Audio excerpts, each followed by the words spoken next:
हृदय स्पर्शी कहानी, एक पिता की भूख, हार्ट टचिंग कहानी। 5:30 को ऑफिस खत्म होने के बाद मैं सीधा घर नहीं गया था क्योंकि मुझे मेरे दोस्त का फोन आया था जिसने मुझे राजा रानी वड़ा पाव की शॉप के सामने मलाड में रुकने के लिए कहा था। उसे कुछ शॉपिंग करनी थी इसलिए उसने कहा था तुम रुकना, साथ में जाएंगे। हम दोनों हमेशा एक साथ की शॉपिंग करने जाते थे। उस शॉप के पास पार्किंग के लिए पेरेली कुछ लोहे के एंगल लगाए हुए थे। मैं उन्हीं पर चढ़कर बैठ गया और अपने दोस्त का इंतजार करने लगा। एक 70-72 साल का बुजुर्ग आदमी, आंखों पर मोटे कांच वाले चश्मे, नीली धोती और कुर्ता पहने मेरे पास आया। क्योंकि मैं लोहे के एंगल्स पर 3-4 फुट ऊंचाई पर बैठा था, उसने मेरे घुटनों को छुआ और बोला, बेटा एक वड़ा पाव खरीद कर दे दोगे तो बहुत अच्छा होगा, बहुत ज्यादा भूख लगी है। मैंने जब उस बूढ़े आदमी की तरफ देखा तो वह मुझे रोजाना दिख रहे भिखारियों में से नहीं लगे।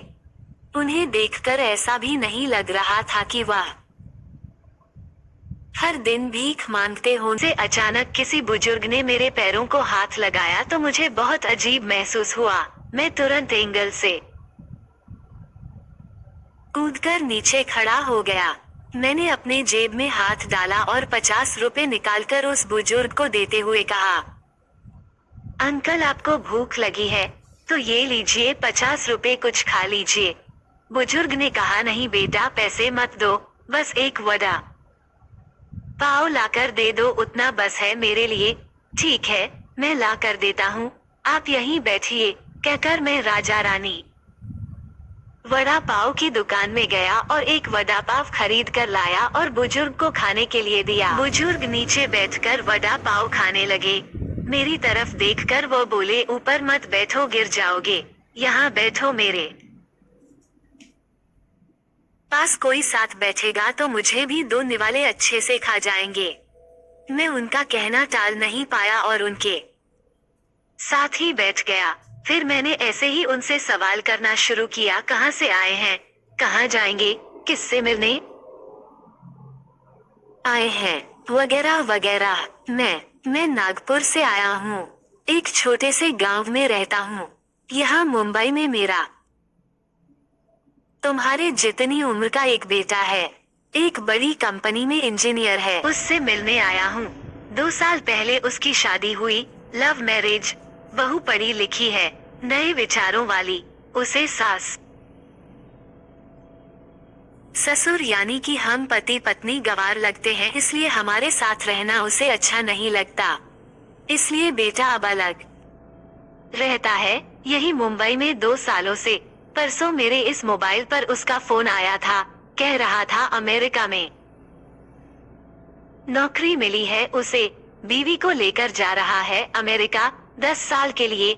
यहाँ मुंबई में था तो 6 महीने में एक बार आता था। हम बूढ़े बूढ़ी को मिलने के लिए, अब इतने दूर परदेश जा रहा है, एक बार मिलने के लिए आओ बोला तो अब समय नहीं बचा है, परसों फ्लाइट में बैठकर जाना है, कहता है अब 10 साल के लिए जा रहा है, पता नहीं तब तक हम जिएंगे या मरेंगे, इसलिए सोचा खुद ही जाकर उसे मिल लेता हूँ।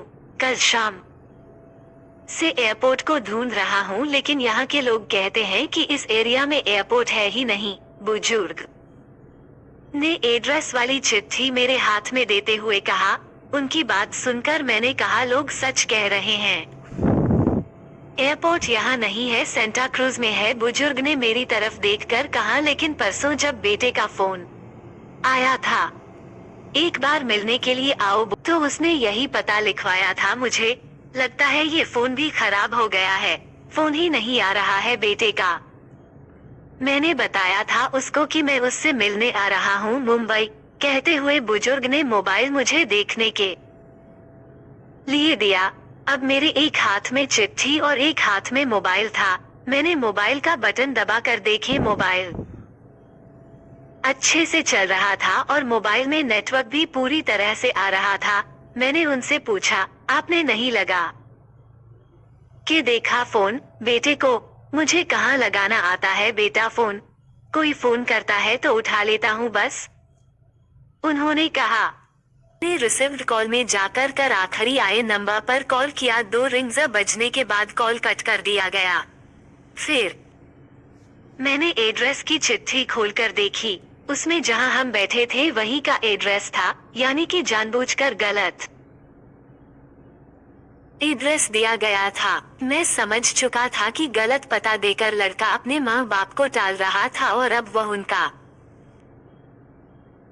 फोन भी नहीं उठा रहा था।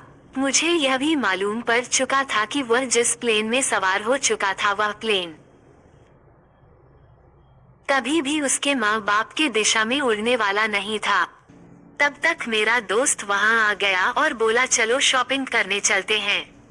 मैंने उसे 2 मिनट रुकने के लिए कहा और मैं बुजुर्ग की तरफ देखकर सोच में पड़ गया। मैं समझ नहीं पा रहा था कि अपने बेटे के तरफ से होने वाली धोखेबाजी को यह बुजुर्ग समझ नहीं पा रहे थे या फिर खुद का बच्चा उनके साथ ऐसा व्यवहार कर सकता है, यह वो स्वीकार नहीं कर पा रहे थे। मैं बुजुर्ग से बोला अब तक तो आपका बेटा जिस प्लेन में बैठा है वो उड़ चुका